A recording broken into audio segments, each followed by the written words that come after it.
Vamos dar início agora ao nosso estudo. Oremos para iniciar. Senhor Deus e Pai, muito obrigado pelo dia, pela oportunidade que nos dá de estarmos reunidos aqui para estudarmos a Tua Palavra. Pedimos o Teu Espírito, por favor, a nos dar o entendimento, o discernimento das Tuas verdades. Conduz agora o estudo, por favor. Pedimos e agradecemos em nome de Jesus. Amém. Amém. Então, Eclesiastes capítulo 8, nós paramos no verso 7. Eclesiastes 8, 7.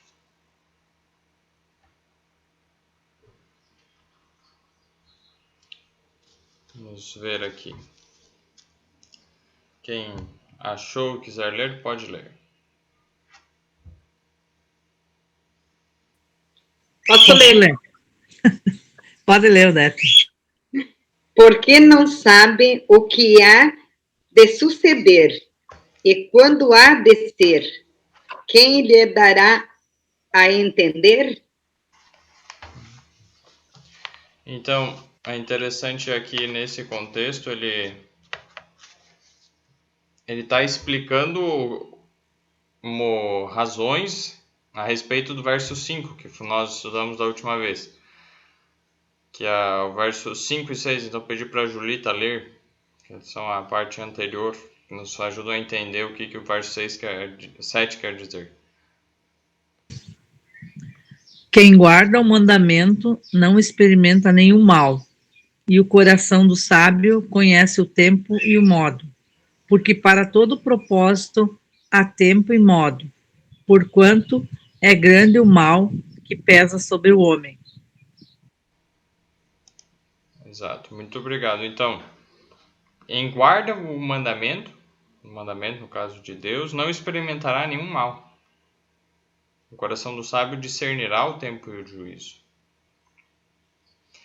Porque para todo propósito há seu tempo e modo, e tempo e juízo, no meu coloca.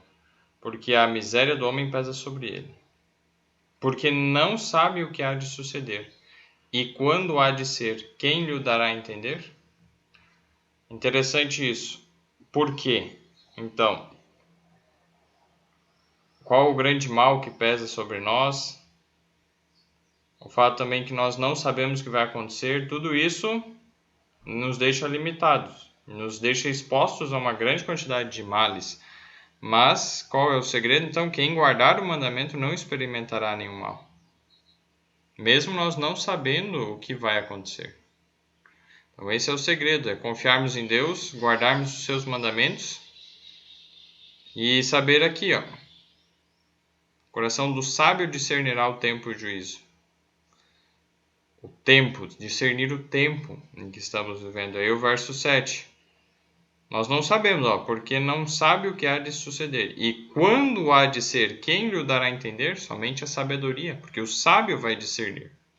E como nós vimos, Jesus é a sabedoria.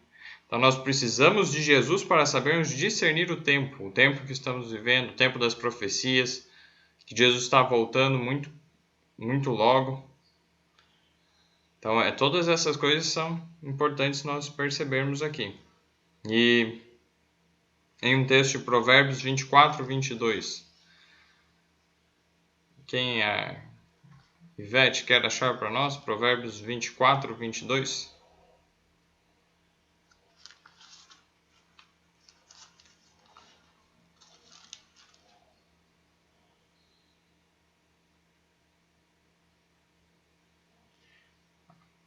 Tem um verso aqui.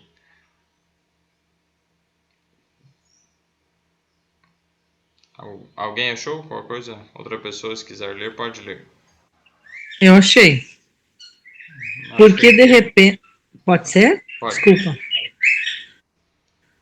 Porque de repente levantará a sua perdição e a ruína que virá daqueles dois. Quem o conhecerá? Quem a conhecerá? É isso. Obrigado. Então, a destruição virá de repente.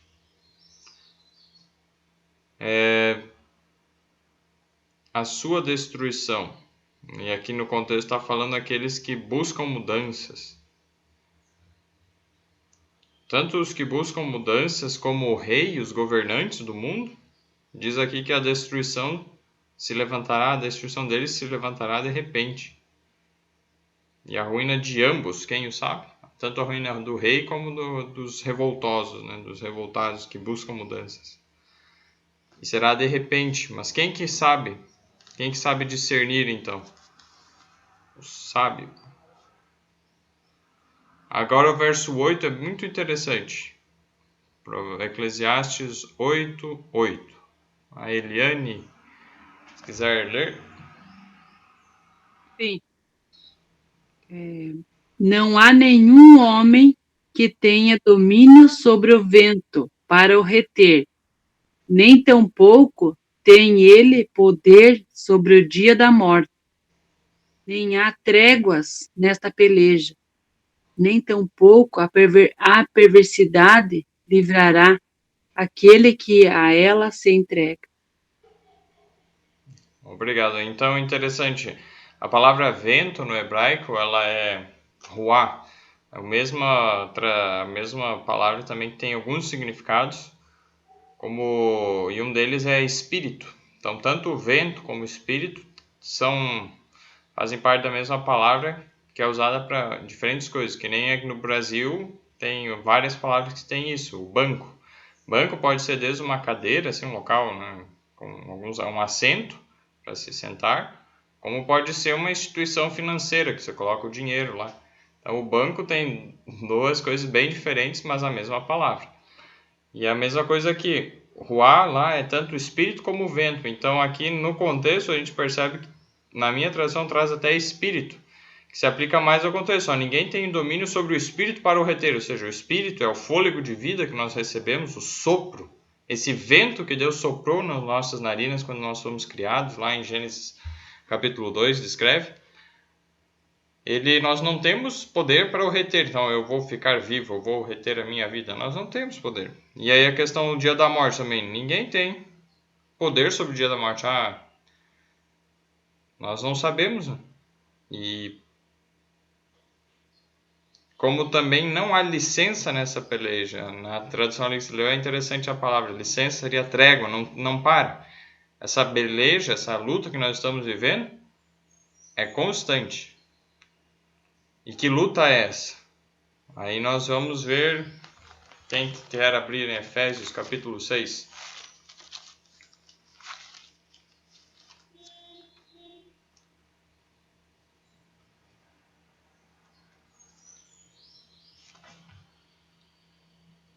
Efésios capítulo 6. Qual versículo? É o verso 12. 12. Vamos lá. Porque não temos que lutar contra a carne e o sangue, mas sim contra os principados, contra as potestades, contra os princípios das trevas deste século, contra as hostes espirituais da maldade nos lugares celestiais. Obrigado. Então aqui nós estamos envolvidos num grande conflito. E esse grande conflito não é contra a carne e o sangue, mas contra poderes nos lugares celestiais, contra anjos, principados e potestades é um dos nomes utilizados para anjos poderosos, do mal no caso, e contra os príncipes das trevas deste século. Príncipe das trevas, Satanás. E então essa luta que nós temos contra Satanás, contra o próprio eu, o grande mal que pesa sobre nós, não tem trégua, não tem, vamos parar um pouco essa batalha, não. Ela é constante até o final. Por isso nós não podemos desistir, não podemos desanimar. Temos que colocar a nossa confiança em Deus e estar sempre debaixo da proteção dele, porque se a gente der um descuido, o inimigo está sempre ali, a postos, né? Pronto. E outra coisa, nem tampouco a impiedade livrará os ímpios, né? O que vai nos livrar não é a maldade e a impiedade, então somente Deus pode nos livrar do mal, nos livrar das consequências do nosso pecado. E é isso que ele fez em Jesus. Jesus pagou o preço do nosso pecado. E agora hoje ele nos oferece essa vitória. E cada dia nós precisamos então renunciar à impiedade, porque ela não pode nos livrar. Mas foi ela que causou o sofrimento de Jesus. Jó capítulo 14, o verso 5. Alguém achar aí, pode ler.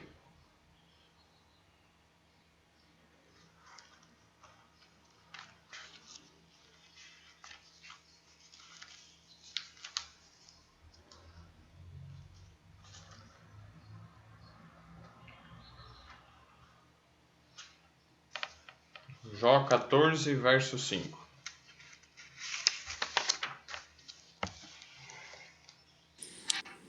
Já achei aqui, vou ler então. Visto que os seus dias estão determinados, contigo está o número dos seus meses, e tu lhe pusestes limites, e não passará além deles. Isso aí. Deus conhece os nossos dias. E não passará além deles. Não é algo que está no nosso poder segurar e escolher, não. Deus é que sabe. E então Deus tem um plano, um propósito para cada um. Nós podemos atrapalhar esse plano, esse propósito, mas se nós deixarmos de lado o nosso próprio eu e confiarmos em Deus, Deus tem um tempo e um modo certo e o melhor para cada coisa, para cada situação. E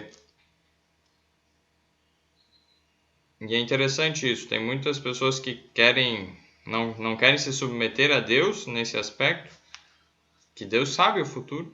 E muitas vezes, quando passam por uma situação de doença, ficam desesperados e exigem praticamente de Deus que sejam curados. E muitas vezes Deus acaba até respondendo. Mas é para a própria ruína dessas pessoas, porque Deus sabe o futuro. E aí, muitas vezes essas pessoas no fim acabam se desviando dos caminhos de Deus e morrem em pecado. E acaba sendo pior isso do que se elas tivessem aceitado o dia, né, que Deus havia escolhido, né, para a morte delas. E teve várias histórias. Tem história aqui na região do sul do país que lá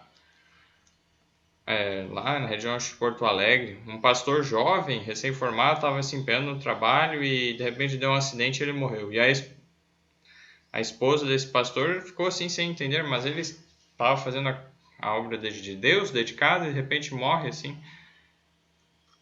E passou muitos anos e aquilo não saía assim do coração dela. E ela um dia pediu para Deus, ela estava angustiada, ela resolve isso, por que aconteceu aquilo? Qual que é o propósito?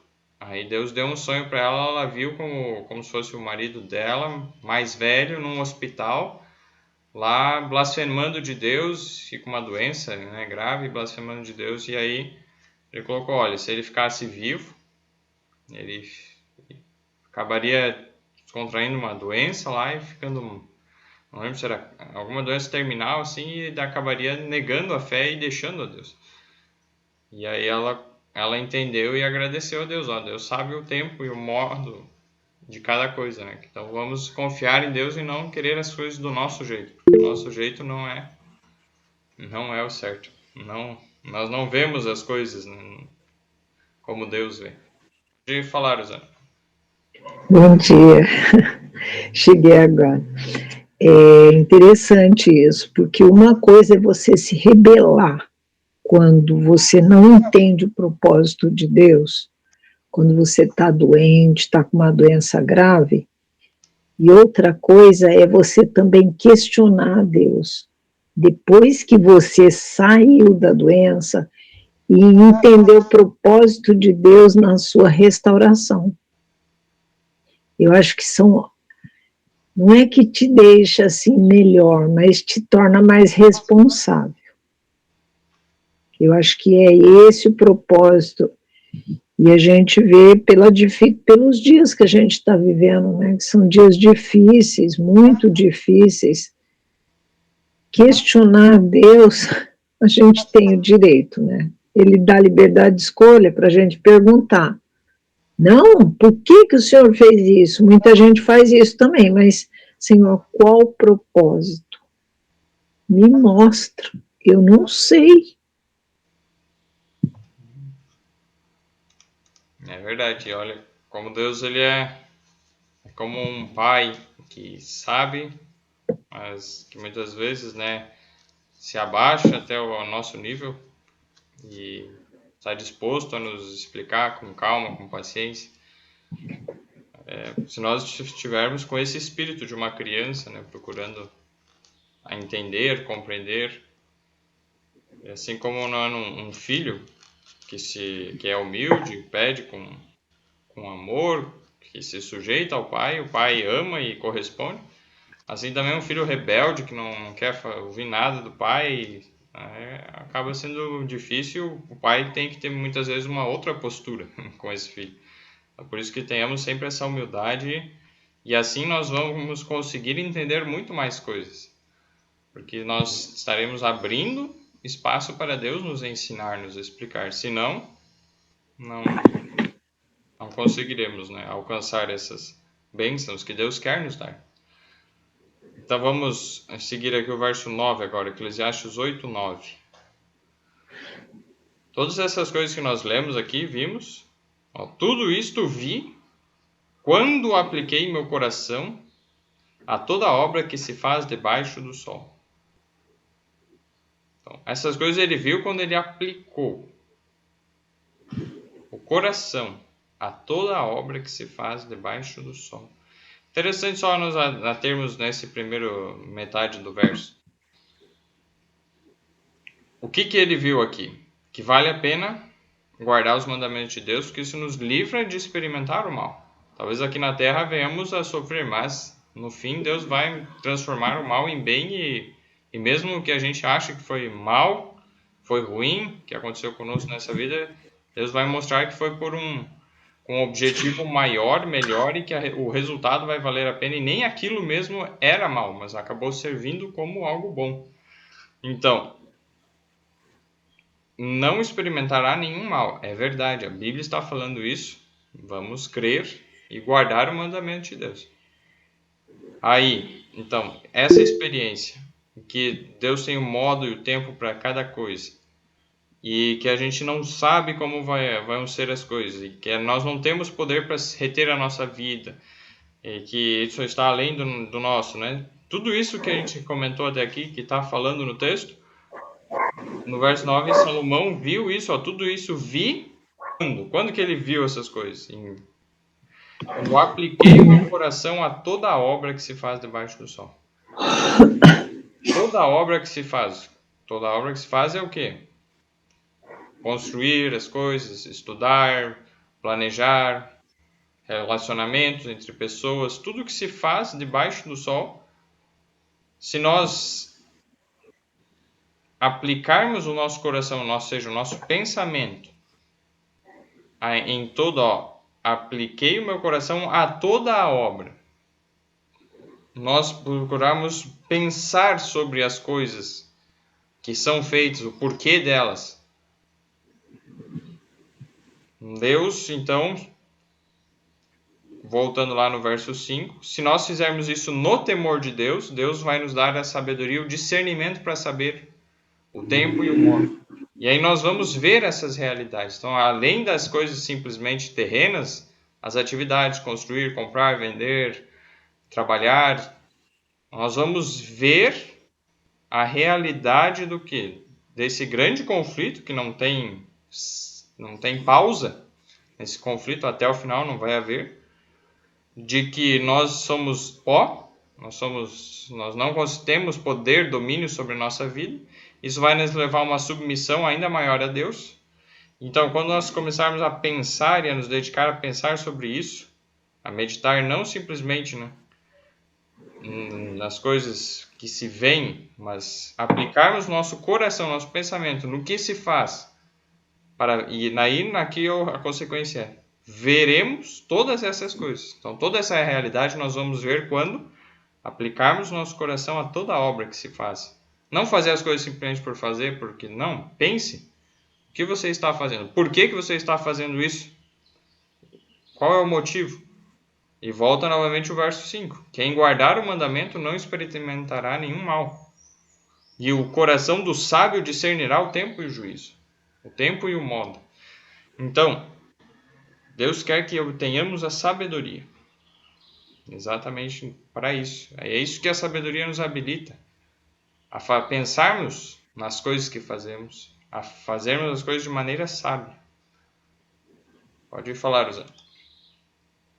Você estava aí falando, eu estava aqui me lembrando de algumas coisas, assim, você deu um testemunho, né? Você entende que para tudo tem um propósito. Né? A gente não entende, mas tem um propósito. E o propósito não é só a gente ser salvo, mas levar salvação para outros. Né? Então, assim, às vezes Deus te dá a oportunidade de você ser restaurado, como foi o caso de Ezequias, né? Mas ele foi egoísta. Ele falou: ainda bem que essas coisas ruins não vão acontecer nos meus dias, vai acontecer nos dias dos meus filhos. Ele não pensou, né? Eu vou viver regaladamente, mas nos dias dos meus filhos o problema é deles, eu não tenho nada com isso. Mas quando você entende que esse propósito não é só para salvar você, mas para salvar a sua família, e eu me lembro quando aconteceu isso com o Gerson, porque eu falei com ele, né? Eu posso chamar o pastor para te ungir? Não. Eu falei no sábado, no domingo, na segunda, todos os dias eu insistia, porque o médico já tinha batido o martelo no sábado, falou: fica ao lado das pessoas que você ama, que seu tempo de vida é curto, né? Então, assim, ele não. Eu achei interessante, na terça-feira, ele levantou, foi no banheiro, tomou banho, olhou para mim e falou assim: pode ser por vídeo? Eu falei: pode, eu sei tudo. Pode sim. Já que não entendeu todos os dias, né? Aquele momento, e foi a última vez. Aí eu falei com o pastor disse que na quarta-feira podia. Foi 10h10 da manhã na quarta, e na quinta, 9h47, ele descansou. Entende? Então, creio, e eu participei daquele momento, que seria como uma unção, né? Pastor ungindo, ele já estava com nível de consciência assim, né? Porque 12 miligramas de morfina por dia era muita coisa. Mas ele pediu, ele consentiu, não foi imposição minha. E aí eu entendi, Jeremias 31, 16 e 17, né? Que Deus estava falando. Para de chorar, tanto é que não existem lágrimas. Há recompensa para o teu trabalho. Foi ali, eu fui no passo a passo, e martelando o tempo todo. Então Deus me deu assim, e hoje eu vejo que essa oportunidade que Deus me deu para o Gerson, ele me dá a oportunidade, eu trabalho ainda, de falar com outras pessoas que também estão em situação crítica na vida, sabe? E você chamá-las para elas entregar o coração a Jesus, para elas também, sabe, terem paz com Deus, seja para viver ou para morrer, não importa. Amém. Olha o testemunho, você citou o texto ali, vou ler aqui em Jeremias 31, 16 e 17. Assim diz o Senhor: reprime a tua voz de choro e as lágrimas de teus olhos, porque há recompensa, há galardão para o teu trabalho, diz o Senhor, pois eles voltarão da terra do inimigo. Há esperança quanto ao teu futuro, diz o Senhor, porque teus filhos voltarão para os seus termos. Amém. Amém. Essa é a promessa de Deus, e é exatamente isso que Deus quer que nós façamos, que nós tomemos a Ele pela palavra. Nós estudemos a palavra e conheçamos as promessas, e quando chegarmos numa situação difícil, nós conheçamos a que Deus prometeu e digamos: olha, o Senhor prometeu isso. Se o Senhor falou, você cumpre o que promete. Eu clamo que cumpra essa promessa na minha vida. E aí Amém. Deus Deus vai cumprir. Porque ele não pode mentir. É isso que está escrito. Ao Deus que não pode mentir. Se não me engano é em Tiago. Tem mais do que um local, se não me engano, que coloca isso. Diz que Deus não é homem para que minta. Onde é que está escrito isso? Tem também esse.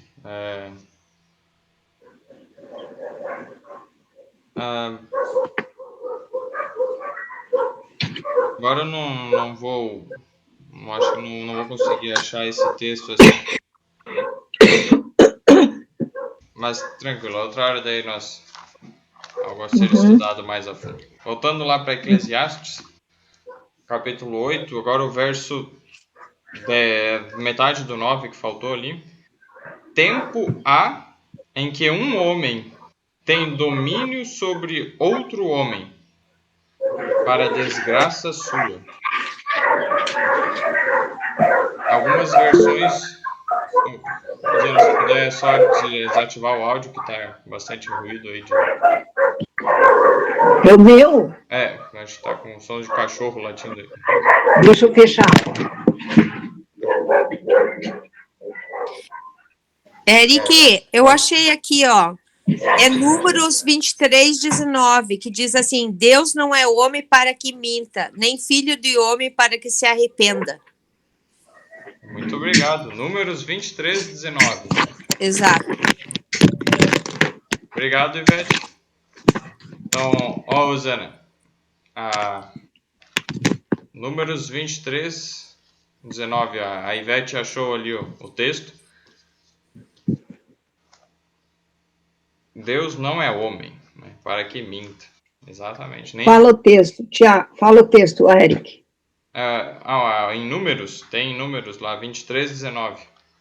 A Ivete achou ali. Não, o que é 23:19? Números, 23:19. O livro de Números. Confunde, né? É um número, mas é no livro de Números. Tá, voltando aqui. Então, Eclesiastes 8, agora o verso, metade do verso 9. Tempo há em que um homem tem domínio sobre outro homem para desgraça sua. Então, em algumas versões colocam assim, um homem tem domínio sobre outro homem para arruiná-lo. Como se a ruína vem por causa daquele domínio. Alguém está exercendo o domínio para arruinar outra pessoa. Isso nós vemos muitas vezes, né, em governos opressivos que fazem isso. Isso é verdade. Existe tempo que ocorre isso, infelizmente. Mas é interessante, no meu texto ele deixa sem uma determinação. Há tempo há em que um homem tem domínio sobre outro homem, para desgraça sua. Esse sua pode ser tanto um como o outro. Então, quando uma pessoa tem domínio sobre outra, procurando arruinar ela, a desgraça é para tanto a pessoa que sofre esse domínio, como para quem está dominando, porque haverá um juízo. A desgraça vem das duas partes, mas se alguém é fiel a Deus e por ser fiel a Deus sofre isso, não é para desgraça sua. Por quê? Aí vem o que está em 2 Pedro.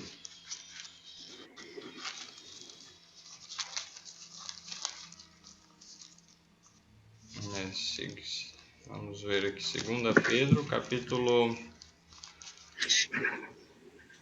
Não, é 1 Pedro.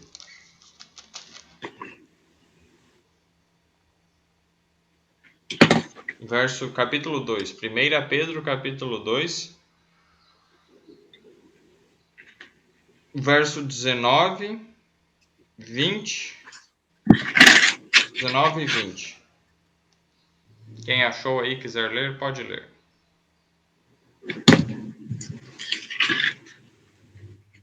Pedro 2, 19 e 20. Porque isto é grato, que alguém suporte tristezas, sofrendo injustamente, por motivo de sua consciência para com Deus. Pois que darás... É 1 Pedro, não é? Sim, eu falei, no início falei de 2 Pedro, daí eu mudei. Não, 1 Pedro. Me confundi no início. 1 Pedro 2, 19 e 20. Pode continuar, Raquel. Vou só desativar o teu áudio, Osana, tá? Porque tá com barulho ainda de cachorro. Ah, obrigada. Aí pode ler, Pois que, Raquel. pois que glória há se pecando, e sendo esbofeteados por isso, os suportais com paciência? Se, entretanto, quando praticais o bem, sois igualmente afligidos, e o suportais com paciência. Isto é grato a Deus. Olha só, então aqui nós vemos que se nós fazemos o bem e sofremos, somos afligidos, e isso é agradável a Deus. Então isso é o sofrimento, esse domínio muitas vezes que alguém exerce sobre nós, nesse sentido, em Deus não se torna uma desgraça para nós, mas se torna uma desgraça para quem está fazendo aquilo. E aí nós vemos exatamente o que aconteceu com a vida de Jesus, que é o verso 21 e 22 aqui. Aí o Dete quiser ler para nós, versos 21 a 23, pode ler.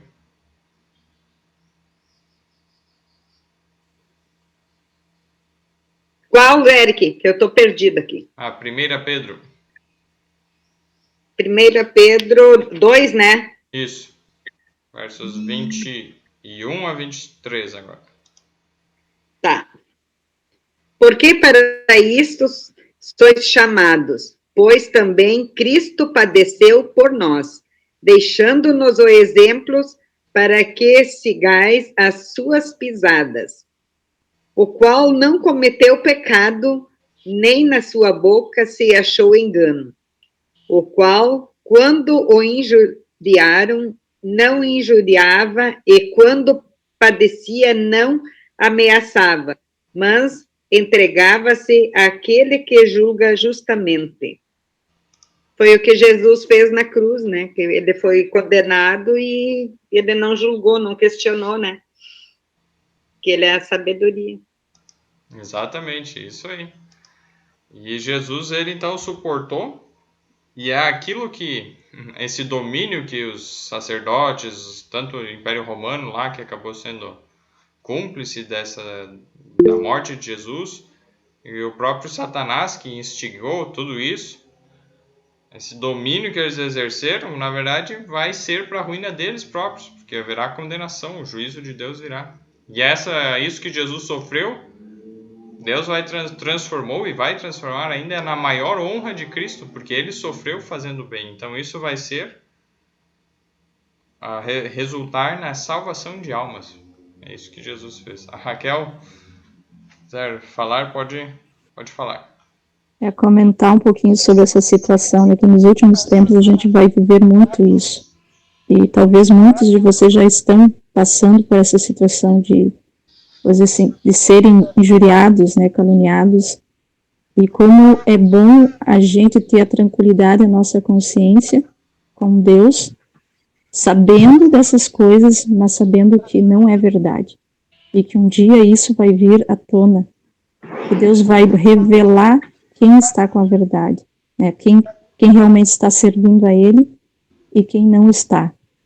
E ver também através da vida de Cristo, que se nós estamos, o pouquinho que a gente está sofrendo hoje não é nada perto de tudo que Deus fez por nós, que Cristo fez lá na cruz por nós. Então isso é uma gratificação, é um privilégio que nós temos. É verdade. Isso. Então Deus muitas vezes permite já que passemos por algumas experiências assim para nos preparar, porque muito em breve aumentará ainda mais isso, né? A perseguição. Rosana, quiser fazer o comentário? Isso faz a gente pensar. Isso faz a gente pensar que você olhar para o sofrimento é uma escolha. E você olhar para a recompensa também é uma escolha, né?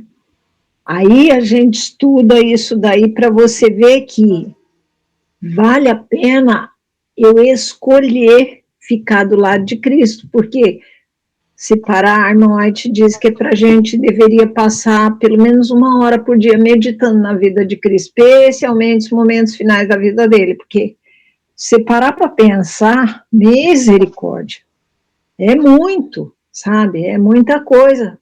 É assim, A angústia mental é horrível. O peso da culpa, ele não tinha culpa de nada, mas pagava pela culpa dos outros. E isso faz a gente ter motivação para escolher. E através da nossa motivação, ser motivação e motivação para os outros também, sabe? Eu acho que isso anima a gente. Dias difíceis estão pela frente. A Bíblia não diz que ia ser fácil, mas Jesus disse que estaria com a gente. É diferente você passar pela aprovação sozinho e saber que o dono de todas as coisas vai estar com você. É verdade, exatamente. Então esse é o segredo, é olharmos para Jesus, o autor e o consumador da nossa fé, o que começou e o que vai completar, terminar. E em Eclesiastes capítulo 8, né? Então, agora verso 10, tem na sequência dizendo: assim também vi os ímpios quando os sepultava. E eles entravam e saíam do lugar santo, e foram esquecidos na cidade, em que assim fizeram. Também isto é vaidade. Então, tanto aquelas pessoas ímpias que recebem um sepultamento digno, como aquelas pessoas que faziam, digamos, o que era certo, mas foram esquecidas, isso é vaidade. Isso é o verso mais adiante tem um que coloca exatamente esse contraste, né, que existe. Tem outros versos que a gente pode comparar com esse. Salmo 10, verso 6. Quem pode ler para nós? Quem quer achar esse texto? Salmo 10, 6. Então, Julita pode achar. Quem agora quer achar um outro? Isaías 26, 10. Isaías 26, 10, eu posso achar. Beleza. E mais uma pessoa para achar Romanos 2. Quem pode ser? Romanos 2. Posso achar. A Eliane, beleza. Romanos 2, Não, 4 e 5. E alguém? Isaías 26, 10. E agora tenho mais um texto. Quem gostaria de achar? 2 Pedro 3, 9. Quem quer achar esse outro texto? Eu. Beleza, Raquel. Então, vamos lá. Primeiro de todos, a Julita, o Salmo 10, verso 6. Pois diz lá no seu íntimo: jamais serei abalado, de geração em geração nenhum mal me sobrevirá. Isso. Então, agora, só segure um pouquinho. Vamos, para entendermos bem e melhor esses textos que nós vamos ler aí, vamos, na verdade, seguir para o verso 11, que eles fazem mais correspondência com o verso 11 de Eclesiastes. Então, eu vou ler aqui o que está, deixem marcados os textos aí, quem achou. Em Eclesiastes 8, 11. Porquanto não se executa logo o juízo sobre a má obra, por isso o coração dos filhos dos homens está inteiramente disposto para fazer o mal. Então, porque não tem o juízo logo, aí aquele que peca, que comete a má obra, acaba ficando disposto cada vez mais e mais intenso nessa maldade. E agora o verso que a Julita quiser pode ler de novo, Salmo 10, verso 6. Pois diz lá no seu íntimo: jamais serei abalado, de geração em geração nenhum mal me sobrevirá. Isso aí, então, os ímpios, eles têm essa postura, acabam tendo essa postura. Não vem o juízo de Deus, então nunca vai me acontecer nada de ruim. E acabam se enganando nisso. Porque não se executa logo, mas o juízo virá. Mas por que não se executa logo esse juízo? Vamos ainda ver agora Isaías 26, verso 10. Ainda que se mostre favor ao perverso, nem por isso aprende a justiça. Até na terra da retidão ele comete iniquidade e não atenta para a majestade do Senhor. Veja só. Se Deus permitisse, então, que alguém ímpio fosse, digamos, para o céu, até mesmo lá ele iria praticar a iniquidade, a impiedade. E não ia atentar para a majestade de Deus. Ia continuar um rebelde. Então, por isso, Deus está o quê? Agora, Romanos 2, 4 e 5. Antes de Romanos, eu vou pedir para quem tem 2 Pedro ler. 2 Pedro 3, 9. Então, qual que é o objetivo de Deus com isso? 3:9 diz, não retarda o Senhor a sua promessa, como alguns julgam demorada. Pelo contrário, ele é longânimo para convosco, não querendo que nenhum pereça, senão que todos cheguem ao arrependimento. Amém. Então Deus quer que todos se arrependam, por isso que ele não executa logo o juízo. E agora sim, Romanos 2, versos 4 e 5. Então, nesse contexto que nós vimos, nosso coração é inteiramente disposto a fazer o mal. Se a gente faz o mal e não recebe a justiça, o juízo, então todos estaríamos perdidos, entregues, só fazendo mal, porque a gente vai ficar inteiramente disposto para praticar o mal. Mas onde está a esperança? Deus então está dando tempo. Por que Deus não executa o juízo na hora? O certo seria fazer o juízo logo, para daí cortar o mal pela raiz. Mas por que Deus está esperando, demorando tanto o juízo? Porque ele é paciente, ele não está mentindo por causa disso. Ele não está deixando de cumprir a promessa dele, como a Raquel leu. Mas ele está sendo misericordioso, piedoso, querendo que o maior número de que se salve, querendo que todos se salvem. Ele quer isso. Mas aí agora vem então, como que nós, nessa situação, onde está a nossa esperança de sairmos dessa maldade que é em nós? Romanos 2, 4 e 5. Ou desprezas a riqueza da sua bondade e tolerância e longanimidade, ignorando que a bondade de Deus é que produz ao arrependimento.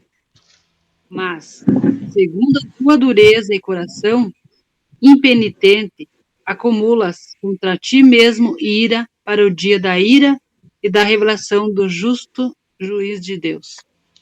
Obrigado. Então, se nós continuarmos rejeitando e ficarmos com o nosso coração duro, impenitente, ou seja, que não quer aceitar e pedir perdão, vamos sofrer as consequências desse juízo.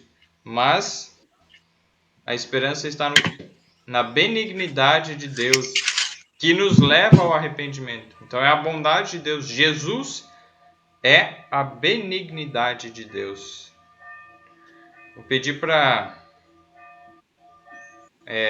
a Ivete ler para nós Tito capítulo 3, o verso 4. E a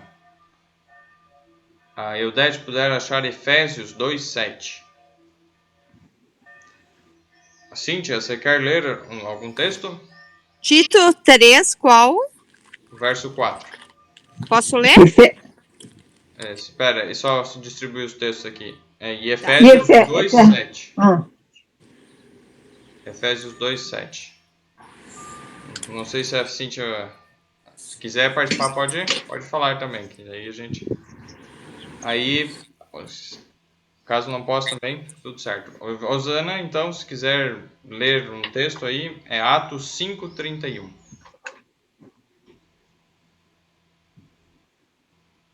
Então, agora, pode ler, Ivete. Tito 3, verso 4. Mas quando apareceu a benignidade e amor de Deus, nosso Salvador, para com os homens. Muito obrigado. Então, a benignidade e o amor de Deus. Quem é a benignidade de Deus? Quem é o amor de Deus? O nosso Salvador. Mas quem que é o nosso Salvador? Veja o verso 6 ali, puder ler, Ivete. Tito 3, 6. Espera aí, leio sim. Que abundantemente ele derramou sobre nós por Jesus Cristo, nosso Salvador. Isso aí, então, Jesus Cristo é o nosso Salvador. Então, a benignidade de Deus, o amor de Deus é Jesus. Então, como que Deus revela o seu amor? Em Jesus. Como que Deus revela a sua benignidade, a sua intenção de nos causar, nos proporcionar bem? É em Jesus. Então, quando a gente vê que é a benignidade de Deus que nos leva ao arrependimento, que é o que fala lá em Romanos 2, que Eliane leu, é Jesus que nos leva ao arrependimento. Então, a nossa única esperança está em Jesus, nos colocar, nos puxar para o caminho certo, para o arrependimento, nos dar o arrependimento, que isso não vem naturalmente de nós. E se nós, então, não fecharmos nosso coração, não formos assim impenitentes, duros, mas nós aceitarmos essa chamada, essa repreensão e a nos arrependermos, aceitarmos e cooperarmos com essa obra de arrependimento que Ele começa no nosso coração, se a gente fosse deixado por nós mesmos para um dia escolher se arrepender, a gente não ia escolher nunca. A gente nunca iria escolher, né? A gente ia ficar só no mal. Então, olha quanto amor e a bondade de Deus. E agora Efésios 2:7.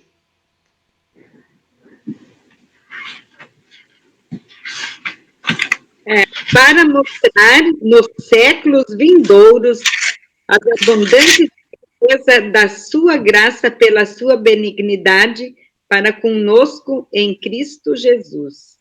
Isso aí, a benignidade de Deus para conosco, essas riquezas por toda a eternidade estão onde? Em Jesus. E Osana, Atos 5:31. Deus, porém, com a sua destra o exaltou a príncipe e salvador, a fim de conceder a Israel o arrependimento e a remissão dos pecados. Então, Jesus, o verso 30 coloca, né, que o Deus de nossos pais ressuscitou a Jesus, ao qual vós matastes, suspendendo no madeiro. E aí coloca que Deus elevou ele ao quê? A príncipe e salvador, para dar a Israel o arrependimento e a remissão dos pecados. Jesus não somente nos perdoa os pecados, mas ele começa antes disso, nos levando ao arrependimento. Então, olha quanto amor de Deus. E aí, aceitemos essa obra, esse tempo de graça que Ele nos está dando hoje, e não mais endureçamos o nosso coração. E agora vamos seguir lá em Eclesiastes 8:12. Todos esses versos que você leu foram pertinentes ao verso 8:11, é? 8:11. Tá. E agora o verso 12. Ainda que o pecador faça o mal 100 vezes, e os dias se lhe prolonguem, eu sei com certeza que bem sucede aos que temem a Deus. Amém. Aos que temem diante dele, no meu ainda complemento. Olha só, então mesmo que o pecador ele faça, né, o mal muitas vezes e pareça que vai tudo bem na vida dele, que se prolongue os dias dele, e nem coloca o verso 10 também, que como se eles podem até terminar bem a vida aqui, morrer em paz, ter uma sepultura dentro da cidade, mas no fim das contas, o que vai acontecer? Quando Deus trouxer o juízo, aí sim haverá a sentença. Aqueles que fizeram mal vão acabar recebendo a destruição eterna. Aqueles que fizeram o bem é pelas obras. Mas que obras são essas? São as obras resultantes da justiça, e não nossa, mas de Jesus. Pelas obras todos estão condenados. Então, se nós somos deixados pelas nossas próprias obras a encarar o juízo, todos estaremos mortos.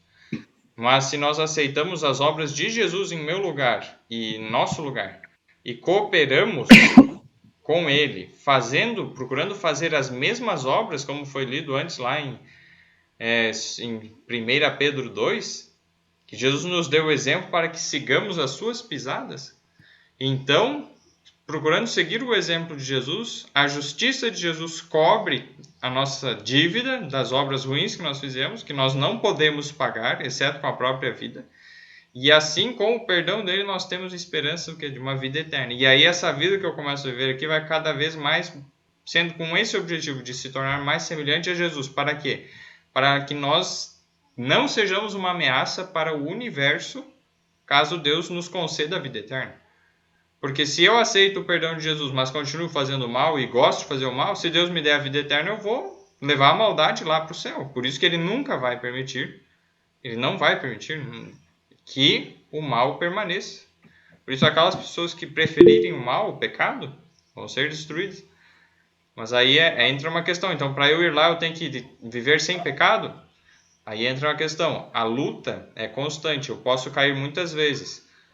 Que nem, eu não posso permanecer no pecado. Escolher o pecado e gostar do pecado. Mas nessa luta eu vou cair muitas vezes. Fazer coisas que, pela condescendência, por uma fraqueza, por um desejo de prazer ou de poder, de coisa, eu acabo muitas vezes me resvalando, desviando, caindo na tentação e pecando, mas eu fico triste com isso. E é o que daí Paulo fala lá em Romanos 7. O que eu não quero, eu faço, mas o que eu quero, não faço. E aí vem aquela luta. Mas aí, no capítulo 8 de Romanos nos esclarece. Mas graças a Deus que Jesus Cristo nos dá a vitória pelo Espírito Santo. E se nós somos guiados pelo Espírito, nós não mais seguimos as concupiscências. Então esse aprendizado é o quê? É deixar de lado nossa vontade, nossa ideia, a nossa força mesmo, que é fraqueza, e aceitarmos a força de Deus em nosso lugar. Pode falar, Rosana. O tempo de oportunidade, né? A verdade que liberta é o tempo de oportunidade, porque quando você faz o mal, se você vê, eu estava lendo, você falando, eu pesquei o verso de baixo, né? Mas ao perverso não irá bem, nem prolongará os seus dias, será como a sombra, visto que não teme diante de Deus. Então, mesmo para quem faz o mal, esse mal não é eterno, não há mal que perdure. E a pessoa também que faz, a luta interna dela em brigar contra a consciência, porque Deus fala, Deus tem intenção de salvar, e a pessoa ir contra isso, aí Deus é que deixa à vontade.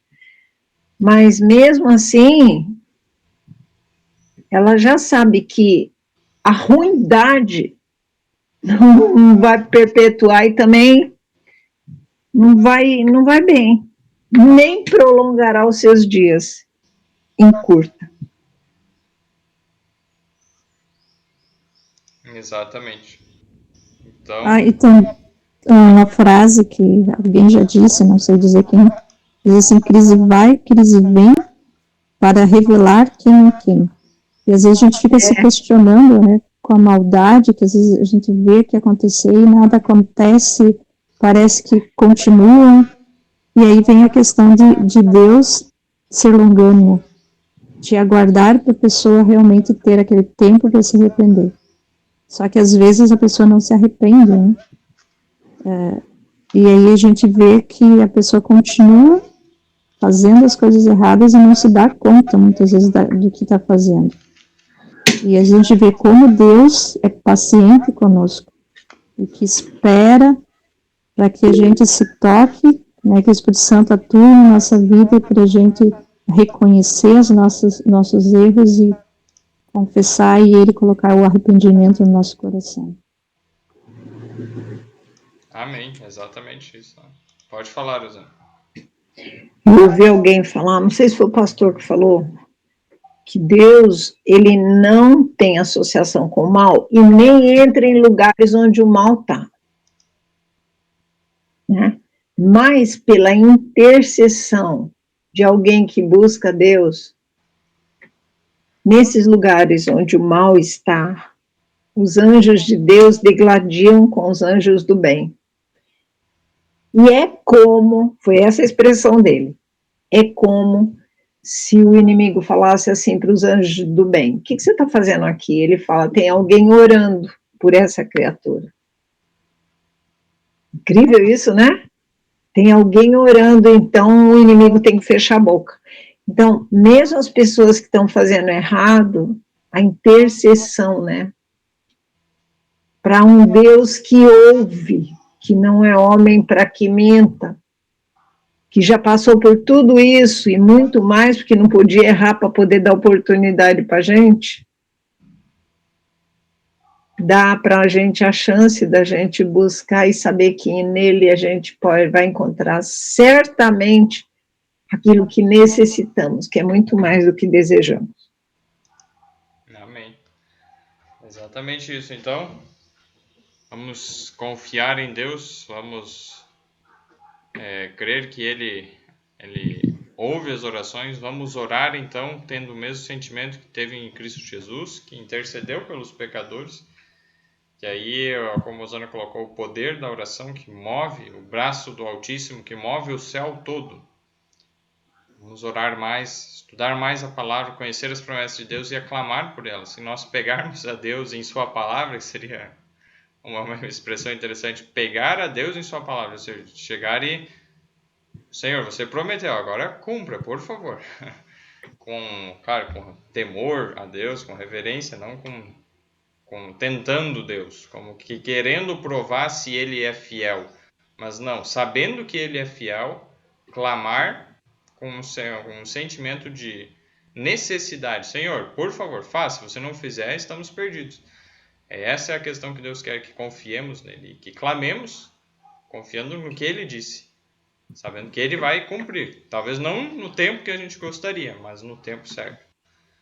E essa experiência, os últimos que permanecerem fiéis a Deus vivos aqui na Terra, os 144 mil, vão passar como nenhum outro grupo de pessoas, porque viverão a um tempo de angústia qual nunca houve. A angústia de Jacó. Estarão sendo perseguidos de morte a todos os lados, todos os momentos. Estarão passando por necessidade, por fome, por frio, talvez até por falta de...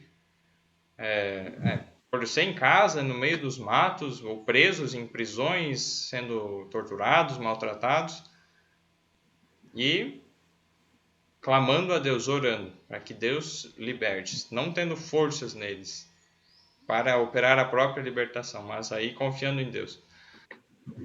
E aí é nessa situação, nesse contexto, então, que aí vem a volta de Jesus. No último momento mais crítico, quando estiverem orando, clamando a Deus, Senhor, prometeste que livraria, Salmos, né, tem ricas promessas, Isaías também, prometeste que vai livrar aqueles que te confiam, livra-nos da mão dos nossos inimigos, porque confiamos em Ti. E estiverem clamando a Deus pela libertação, aí então aparecerão os sinais da vinda de Jesus.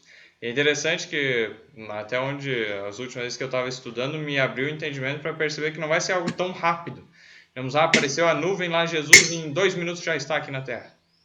Dá a entender que são pelo menos horas ou dias em que vai haver essa aproximação, porque haverá um tempo para haver uma revolução, uma revolta, e as pessoas começam a ver os sinais e começam a ver que estão perdidas, e daí começam a se revoltar contra os seus pastores que as enganaram, em casos, né, de igrejas apóstolas, e começa a haver uma situação assim bem, e daí os justos aí que começam a exultar e começam a cantar. Então pelo menos parece assim algumas horas talvez, ou dias, não sei, mas é interessante esse aspecto. Daí Jesus está vindo aquela pequena nuvem e vai crescendo e vai aumentando e aumentando e aumentando, e aí é o céu todo vindo, né? Jesus com uns bilhões de anjos.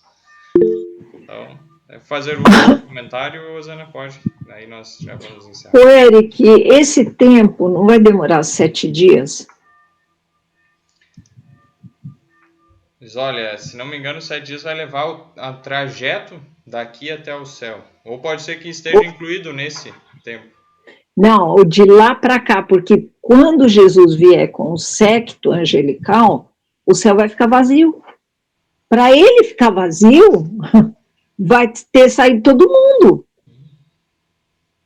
Que falar de meia hora, né?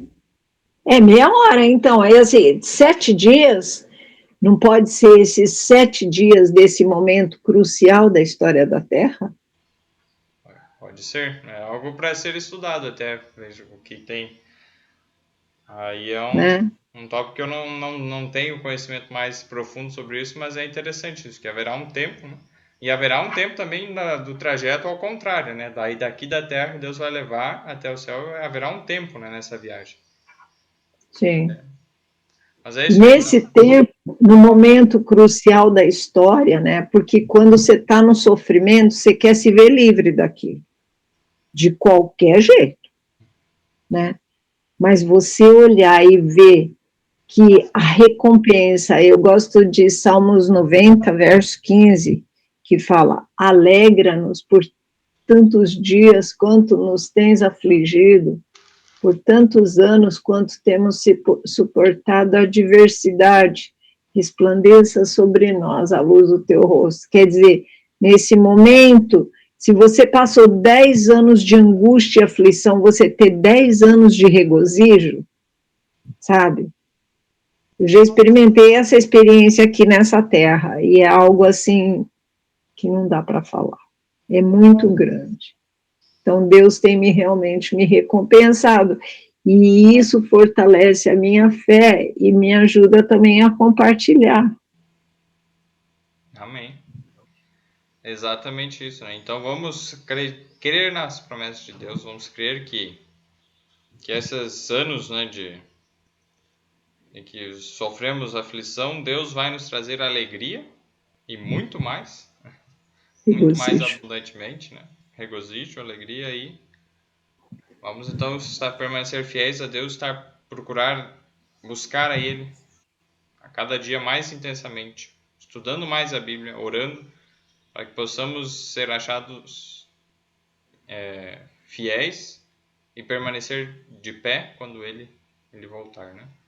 Ou aceitar para o nosso próprio bem, caso não, pois Deus sabe todas as coisas, caso nós não tivermos forças para permanecer fiéis até o fim, que Deus nos leve antes, no momento certo, aceitar então os planos de Deus, que é para não procuremos reter o nosso espírito a todo custo, não, mas entreguemos o nosso espírito, a nossa vida a Deus, como Jesus, né? Pai, a Ti entrego o meu espírito. No momento certo, Jesus aceitou a penalidade. E o que Deus pede para nós aceitarmos não é a penalidade, mas Ele já sofreu isso por nós. Então é apenas o quê? Um sono. Aqueles que morrerem é apenas um sono. Então vamos crer em Deus, na Sua palavra, conhecer as Suas promessas e clamar com humildade por elas. Amém? Vamos orar então para encerrar? Amém. Oremos. Senhor Deus e Pai, muito obrigado pela Tua palavra, obrigado pelas Tuas promessas, porque podemos estudar mais e compreender essas verdades tão importantes para a nossa vida. Ajuda-nos, Pai, agora a pôr em prática o que aprendemos. Que saiamos daqui cheios do Teu Espírito, por favor. Ajuda-nos a crer que Tu vai trazer juízo toda a obra. E assim, Senhor, deixarmos de lado a impiedade e aceitarmos o Teu chamado ao arrependimento. Pois Jesus nos chama hoje. E Jesus está operando em nós o arrependimento. Que não sejamos impenitentes, não pedindo perdão, mas que aceitemos Teu chamado, que peçamos perdão, que nos arrependamos, por favor. Peço o Teu Espírito a guiar a vida de cada um nessa nova semana, por favor, e agradeço já em nome de Jesus. Amém. Amém. Boa semana a todos. Amém. Boa semana. Boa Semana. semana. Boa semana.